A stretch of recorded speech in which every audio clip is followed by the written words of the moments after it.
Good morning students, BSc part first. जैसा कि पिछली ऑनलाइन क्लास में अपन पढ़ रहे थे एरिल समूह, और एरिल समूह के बारे में अपन ने कुछ बिंदु हैं उनके बारे में ही अपन ने पढ़ा था। उसको अपन आगे बढ़ाते हुए इसमें और देखते हैं। जैसे कि वहां पर आपने जाइलिन के बारे में देखा था, उससे पहले कि टोलुइन के बारे में देखा था। अब अपन नेक्स्ट जो है एथिल बेंजीन के बारे में देखा था। ये इन चीजों के बारे में आपने पिछली ऑनलाइन क्लास में पढ़ा था। अब यहां पर इसमें आगे अपन पढ़ते हैं। जैसे मेसिटिल समूह है, मेसिटिलीन है, उनके बारे में पढ़ते हैं। और जो एल्काइनिल बेंजीन है, और जो एल्काइनिल बेंजीन है, इसके अलावा एथाइन है, एल्काइनिल बेंजीन फेनिल एसिटिलीन है या 2 फेनिल एथाइन है। उससे अपन किस तरीके से यहाँ पर उनका भी अपन सब्स्टिट्यूशन करते हैं। तो जैसे कि पहले अपन देखते हैं मेसिटिलीन ग्रुप।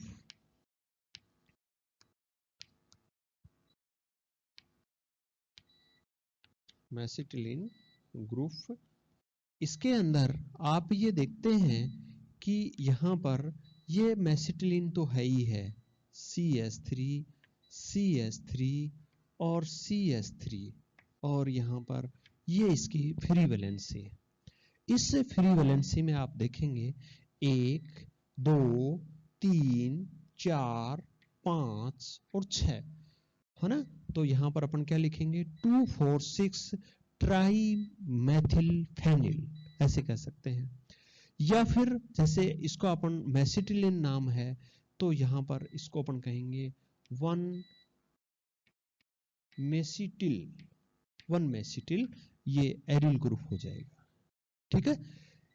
इसी के साथ साथ अपन यदि एल्काइनिल बेंजीन देखते हैं, बेंजीन,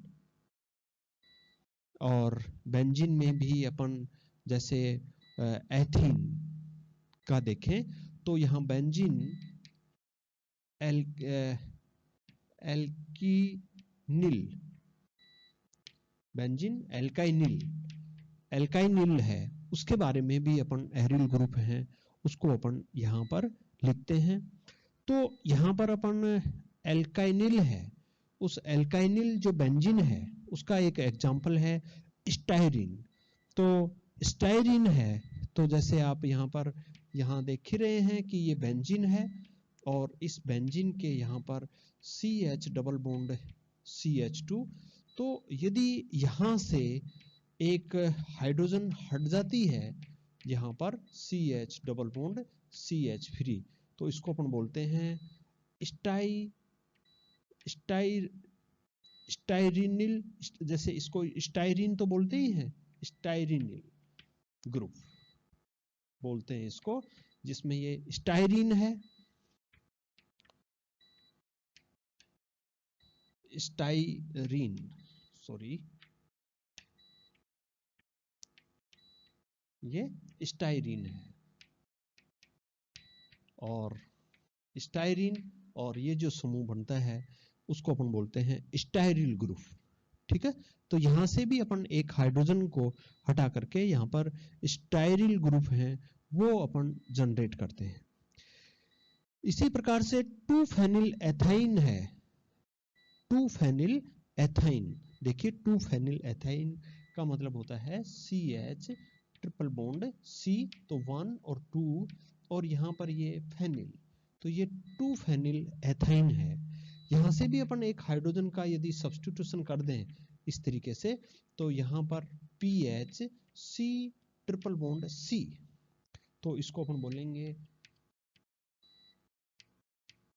फेनिल एथाइनिल। तो इसको अपन क्या बोलते हैं, फेनिल एथाइनिल। ये क्या है, स्टाइरिनिल समूह। ठीक है। ये क्या है, मेसाइटिल समूह। तो इस तरीके से आप यहां पर देख रहे हो कि बहुत सारे जो एरिल ग्रुप हैं उनको भी अपन समझ सकते हैं कि ऑर्थोटोलिल कौन सा है, ऑर्थोजाइलिल कौन सा है, 3,4 जाइलिल कौन सा है, 1 एथेनिल कौन सा है, 1 फेन एथिल कौन सा है, ये सारे अलग अलग ग्रुप्स हैं। तो यहाँ पर आपने सभी ग्रुपों के बारे में पढ़ा है, सभी ग्रुपों को जाना है।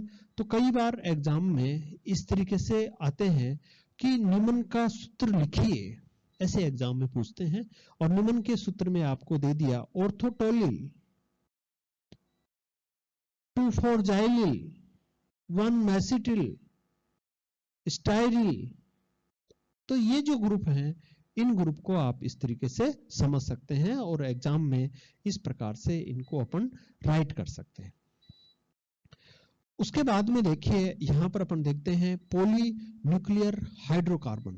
पॉली न्यूक्लियर जो हाइड्रोकार्बन होते हैं, उन पॉली न्यूक्लियर हाइड्रोकार्बन में भी यहां पर देखेंगे कि किस तरीके से पॉली न्यूक्लियर हाइड्रोकार्बन कार्बोनिल होते हैं। तो यहां पर ये देखिए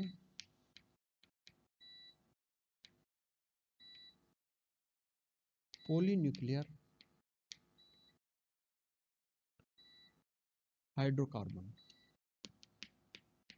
पॉलीन्यूक्लियर हाइड्रोकार्बन है।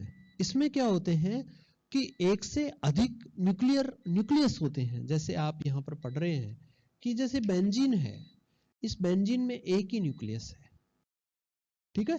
अब यदि इस तरीके से एक से ज्यादा न्यूक्लियस हो तो डाई न्यूक्लियर एरोमेटिक हाइड्रोकार्बन, 3 हो ट्राई न्यूक्लियर एरोमेटिक, और ये मान लो 2 या 2 से ज्यादा हो तो उसको अपन पॉलीन्यूक्लियर एरोमेटिक हाइड्रोकार्बन भी कहते हैं।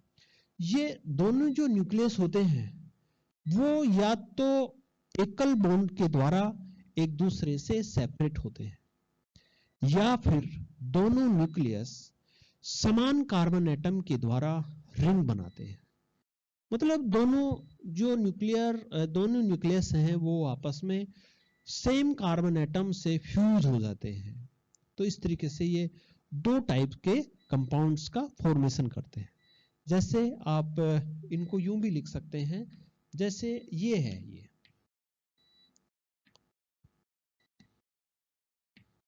तो इसको अपन बोलेंगे बाइफेनिल, बाइफेनिल।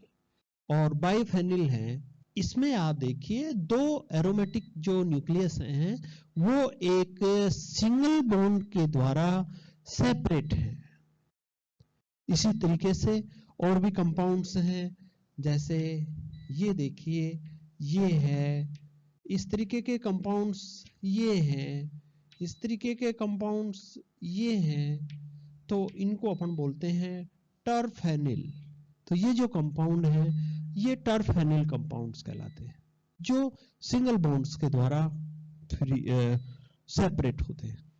इसके अलावा यहां पर मैंने आपसे बात की थी कि 2 एरोमेटिक रिंग आपस में सेम कार्बन एटम्स के द्वारा फ्यूज भी हो जाती है।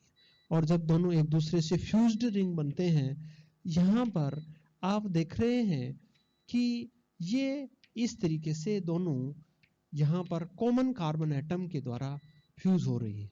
यहां पर देखिए ये कार्बन और ये दोनों कार्बन इस रिंग में भी है और ये दोनों कार्बन इस रिंग में भी है। तो ये जो बनती है इसको अपन बोलते हैं नेफ्थलीन।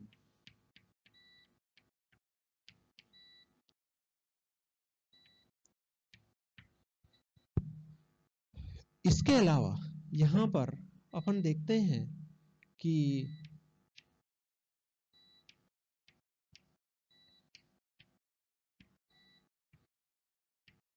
ये इस तरीके से, इसको अपन बोलते हैं एंथ्रासीन।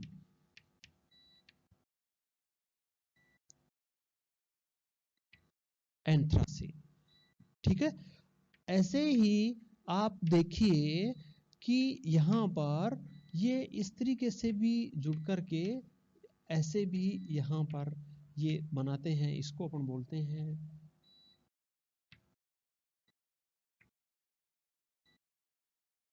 फिनेंथ्रीन। तो ये सॉरी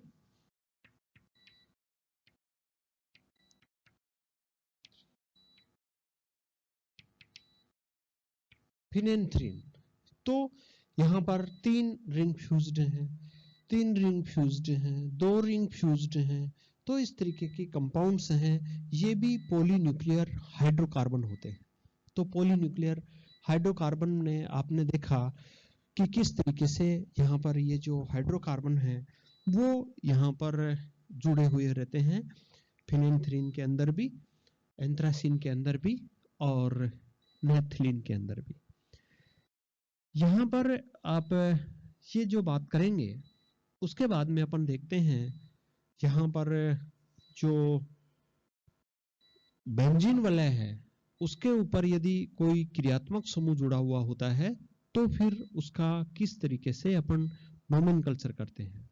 ठीक है, तो यहाँ पर अपन देखते हैं mono functional group containing aromatic hydrocarbon. तो यहाँ पर देखिए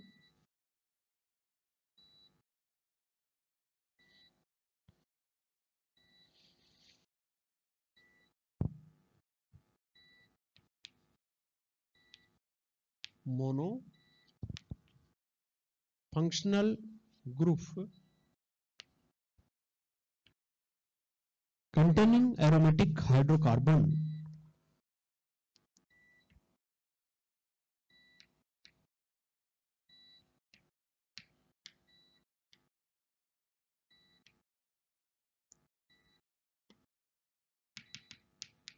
एरोमेटिक हाइड्रोकार्बन।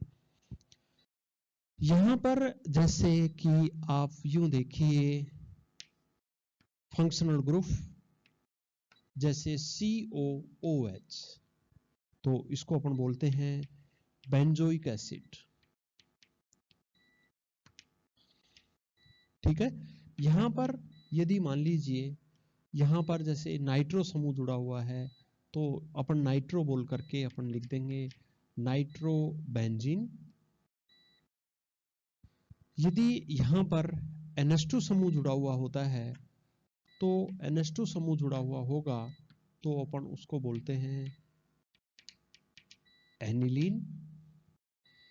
यदि यहां पर OCH3 समूह जुड़ा हुआ है तो इसको अपन बोलते हैं मिथोक्सी बेंजीन। ठीक है, इसको अपन मिथोक्सी बेंजीन भी बोलते हैं। और इसके अलावा देखा गया कि इसका जो रूट नाम है वो रूट नाम है उसको अपन बोलते हैं एसिटोफिनोन। तो सॉरी, इसको अपन बोलते हैं एनिसोल। सॉरी, तो ये है एनिसोल।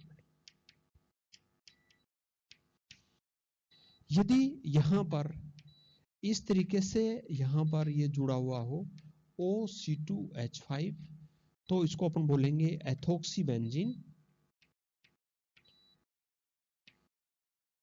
और ये जो एथोक्सी बेंजीन है इसको अपन बोलेंगे फेनिटोल। क्या कहते हैं इसको? फेनिटोल। इसी तरीके से मान लीजिए और फंक्शनल ग्रुप अपन जोड़ दें यहां पर COCH3 तो इसको अपन बोलेंगे एसिटोफिनोन। एसिटोफिनोन। ठीक है, और इसके अलावा जैसे मान लीजिए और फंक्शनल ग्रुप यहां पर जोड़ दें तो जैसे मान लो SO3H तो इसको बोलेंगे benzene sulphonic acid. Benzene sulphonic acid. इसके अलावा जैसे मान लीजिए यहां पर और यहां एल्डिहाइड समूह जोड़ देते हैं तो इसको अपन बोलते हैं बेंजे एल्डिहाइड। ये बेंजे एल्डिहाइड है। तो यहां पर आप सभी में देख रहे हैं कि यहां पर एक ही फंक्शनल ग्रुप यहां पर जुड़ा हुआ है। और फंक्शनल ग्रुप और देखें तो यहां पर आप देख रहे हो कि ये CONH2 तो इसको अपन बोलेंगे बेंजेमाइड। और यदि मान लीजिए इस तरीके से भी यहां पर ये है तो इसको अपन बोलेंगे benzene diazonium chloride, benzene diazonium chloride. तो इस प्रकार से आप देख रहे हैं कि ये जो फंक्शनल ग्रुप होते हैं, उन मोनोफंक्शनल ग्रुप का नोमेनकल्चर है वो अपन इस तरीके से उनके आईयूपीएसी जो नेम है उसके अनुसार उनको लिखते हैं, या फिर जो रूट नाम है उन रूट नाम्स को अपन अडॉप्ट कर लेते हैं। इसके बाद में अपन देखेंगे कि डाई फंक्शनल ग्रुप वाले जो समूह होते हैं उनको अपन किस तरीके से लिखते हैं, और पॉली फंक्शनल ग्रुप वाले जो समूह होते हैं उनका अपन किस तरीके से नोमेनकल्चर करते हैं। तो ये आगे अपन नेक्स्ट क्लास में देखेंगे। Thank you.